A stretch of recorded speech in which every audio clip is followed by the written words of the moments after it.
नमस्कार मित्रों। बहुत समय पहले की बात है। किसी गांव में एक किसान रहता था। उसके पास बहुत सारे जानवर थे। उन्हीं में से एक गधा भी था। एक दिन वह चरते चरते खेत में बने एक पुराने सूखे हुए कुएं के पास जा पहुंचा और अचानक ही उसमें फिसल कर गिर गया। गिरते ही गधा जोर जोर से चिल्लाना शुरू कर दिया। उसकी आवाज सुनकर खेत में काम कर रहे लोग कुएं के पास पहुंचे। किसान ने स्थिति का जायजा लिया। उसे गधे पर दया तो आई, लेकिन उसने मन में सोचा कि इस बूढ़े गधे को बचाने से कोई लाभ नहीं है और इसमें मेहनत भी बहुत लगेगी और साथ ही कुएं की भी कोई ज़रूरत नहीं है। फिर उसने बाकी लोगों से कहा, मुझे नहीं लगता कि हम किसी भी तरह इस गधे को बचा सकते हैं, अतः आप सभी अपने अपने काम पर लग जाइए। यहाँ पर समय गंवाने से कोई लाभ नहीं है। और ऐसा कहकर वह आगे बढ़ने को ही था कि एक मजदूर बोला, मालिक, इस गधे ने सालों तक आपकी सेवा की है। इसे इस तरह तड़प तड़प के मरने देने से अच्छा होगा कि हम उसे इसी कुएं में दफना दें। किसान ने भी सहमति जताते हुए उसी की हाँ में हाँ मिला दी।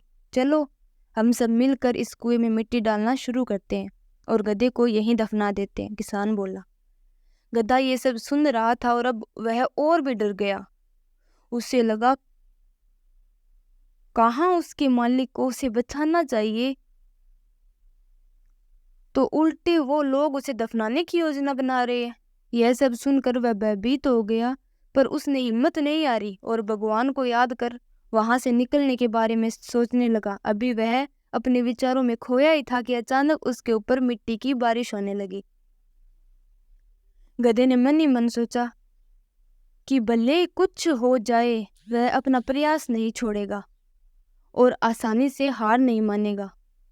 और फिर वह पूरी ताकत से उछाल मारने लगा।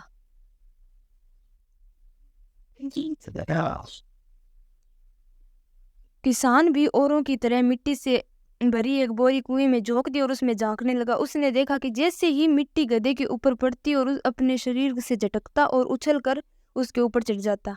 जब भी उस पे मिट्टी डाली जाती वह यही करता, झटकता और ऊपर चढ़ जाता, झटकता और ऊपर चढ़ जाता।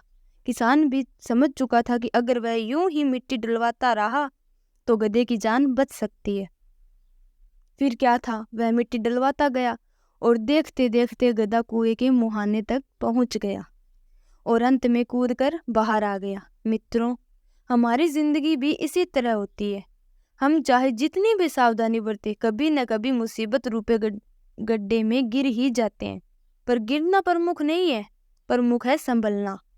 बहुत से लोग बिना प्रयास किए ही हार मान लेते, पर जो प्रयास करते हैं भगवान भी किसी न किसी रूप में उनके लिए मदद भेज देता है। यदि गधा लगातार बचने का प्रयास नहीं करता तो किसान के दिमाग में भी ये बात नहीं आती कि उसे बचाया जा सकता है। इसलिए जब अगली बार आप किसी मुसीबत में पड़े तो कोशिश करिए कि आप भी उसे झटक कर आगे बढ़ जाएं। धन्यवाद।